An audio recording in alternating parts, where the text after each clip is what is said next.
What is up, YouTube? So this is how I transform my Apple log footage into a cinematic video with Davinci Resolve Dehancer. Let's go.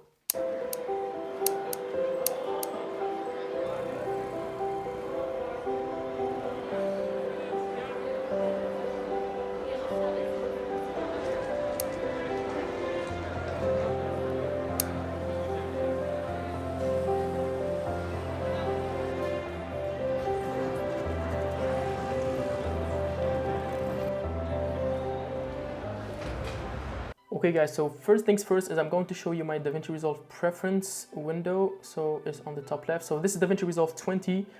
This version is right before the last one because as of November 8th, there is a new version today and I haven't installed it, but this is the right before one. I think there won't be much change. Anyway, let's go to General. Make sure to enable these three options: the use 10-bit precision in viewers if available, and the use Mag Display color profiles for viewers. I think the use Mag Display option is actually enabled in Davinci Resolve 20. I don't remember having it in Davinci Resolve 18 and 19. These are just optional for automatically check for updates and reports and so on. So these are not actually mandatory, and make sure to check these first three. So let's save and let's go to the settings of the project. So project settings, most important is that we go to the color management, and color science is Davinci White RGB. Timeline color space, I use Davinci Wide Gamut Intermediate. Why? Because I actually shoot in Apple log, and if you shoot in log footage, S-Log3, Apple ProRes log, DJI, D-Log M or anything, I think actually Davinci Wide Gamut gives you a wide range of colors to work with, more, let's say, flexibility, more creativity, and it kind of limits the clipping of the highlights and the contrast in the export. So if you are just shooting log, you can just select Davinci Wide Gamut Intermediate, your results will be just fine. Output color space is obviously Rec 709. And if you are shooting in normal color format, let's say just right from the iPhone processed image as usual or from the camera, you can just select Rec 709 and the output color space will be also Rec 709. So you can actually select from here Rec 709 as well, Gamma 2.2 or 2.4. Once you have that saved, now as you watched in the beginning, I have Dehancer installed on my Davinci Resolve. I have the free version of Davinci Resolve and I don't have the studio version, unfortunately. And because of that, I am really limited while color grading. I cannot apply halation, bloom, those specific color adjustments that will make my video really cinematic, really dreamy, and give it that bloomy effect. Dehancer came along and they just offered their tool. It is such a powerful tool that actually it takes a lot of processing power. Your videos will be kind of rendering all the time when color grading. And let me just adjust it here. Make sure to go to playback, render cache, and always have it enabled on smart, so you render videos as you color grade and as you go. So let's color grade this video here. I really like this video shot back home in Tunisia in Jerba. It was a really sunny day and it has a lot of colors, a lot of just pop. So I'm going to add the node. I'm going to apply Dehancer and let's just start working with it. So I'm going to reset all these settings. And first things first, I'm going to convert my footage. Choose camera, Apple, iPhone, Apple log. So this image already looks really dark. Shadows crushing the details, a lot of grain. So maybe first thing I'm going to disable the film grain. I really don't like grain too much. Probably in a different use case, but not this one. Disable, and I really have my clean footage again. Input, so I have my Apple log, and the exposure, I'm just going to raise the exposure a little bit so the highlights are not really overblown. And I think I'm going to keep it around 0.6. Looking good. And I'm going to go to film and apply my Kodak Vision 3 50D optimized for shoots made on a very sunny day, or a normally sunny day, so it's not really a big deal. Just really optimized, and you can see the footage is starting to transform. I'm going to push the EV a little bit to the top, way too much, but I like to give it a little bit of warmth. And I'm going to apply Fujifilm 3513 on the print film. For the print film, then we have a really contrasted image. I'm going to decrease the tonal contrast so I can lift the shadows and see my details in the shadows. So you can see the details of the trees now coming up. Definitely don't crush your details in the shadows and keep a reasonable amount of contrast. So I think I'll give it around -30. I'm going to apply the analog range limiter.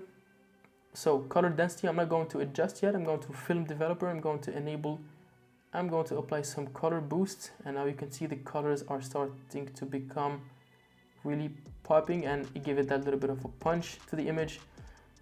I'm not sure if I should keep the analog range limiter, yes or no, but I'll probably give it like so for now. And color boost, yeah, I'm happy with the color boost. Contrast, maybe just a touch. I'll keep, probably not. I'm crushing my details here, so I'll keep the film developer as is. Film compression, I'm gonna compress the highlights just a little bit. And for the expand, for the black points, I'll give it a little bit of kind of this look. Now with the analog range limiter is gonna give it just a little bit of that hazing, and on the black point, I can actually balance those two effects. White point, I'll keep it as is. I'm happy with that. And let's go to the color head and enable. I'm going to increase a little bit the midtones tone, so let's give it a little bit of warmth to the image, just a touch. We are okay. I'm not gonna touch anything else. Shadows tone, perhaps. No, I'll keep it as is. And I'm going to halation. Main two effects are halation and bloom. And if I enable the halation, this is gonna give it a little bit. This is, the reds are going to pop. Obviously not too much. I'll keep it around 35mm super 35. And I'll keep it around maybe 25 or something. Now the blooms is what's going to make our video really cinematic, and it's going to give it that softness and reduce that clinical, really sharp edges look. So if I enable the bloom, then you can see just things start to glow. It's like the glow effect, but it adds really a nice softness to the image. I'm going to reduce, I think it's way too much, around 10, maybe. I think around 10 is okay. Yeah, I really like the bloom effect. Bloom is okay. Film damage, I'm not going to enable it. It's going to give you some scratches on your image. Film breath, it's just emulating that 35mm when it's kind of moving and printing. It's going to give it a little bit of that movement. Not necessary for me. Gate weave, same. Overscan, no. And vignette, probably not as well. I'll probably keep it as is. I think I'm really happy with the result already. A little bit of before, after, and you can see just the difference is just night and day. Simple as that. I think I'm going to apply the same for the other clips, and let's see how they actually look. Now actually for this clip, it's still rendering, so I'm going to disable it, but I think it looks really nice. Same goes for this clip. I'm going to grab still from here, so it's right here, our color grade, and I'm going to apply it for this clip. Imagine, so the same adjustment, color adjustments applied to do two different clips shot in completely two different circumstances and two types of weather. This was at night, this was really sunny, this was really snowy, more or less many lights, but the same grade that I apply here, and it just gives you a really cinematic look without even adjusting anything. I haven't touched anything.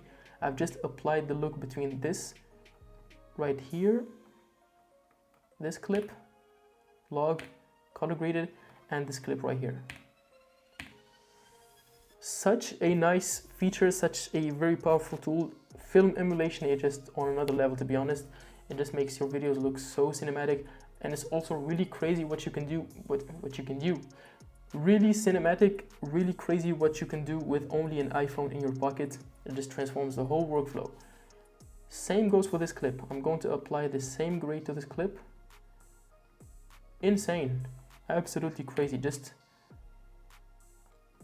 Apple log, color graded. I'm going to play the clip. It's laggy a little bit. It's laggy. Obviously, it's rendering. As you see, these are the red timers. It's actually still rendering. Insane. I'm just super stoked with the results, to be honest. Let's go again and apply this to the same. So this was shot in a cloudy day in Paris. Different type of weather, different circumstances, but still, one grade serves all these clips. You can probably adjust a little bit of shadows, colors, boosts here and there, but honestly, Good stuff. You guys can tell me what you think. Thank you so much. This was actually a quick workflow on how I use Dehancer with Davinci Resolve, how I color grade, fine tune, and adjust. If you are looking for this specific grade, or you just want more questions or anything, any improvement or recommendations, make sure to leave them in the comments. Thank you guys so much, and I'll catch you in the next one in a different tutorial or next working session perhaps, while color grading my DJI D-Log M footage. I'm really looking forward to collect some log footage with that and try it out. So I'll catch you in the next one. Don't forget to subscribe, like, and all that stuff on YouTube. I hope this was helpful for you, and peace.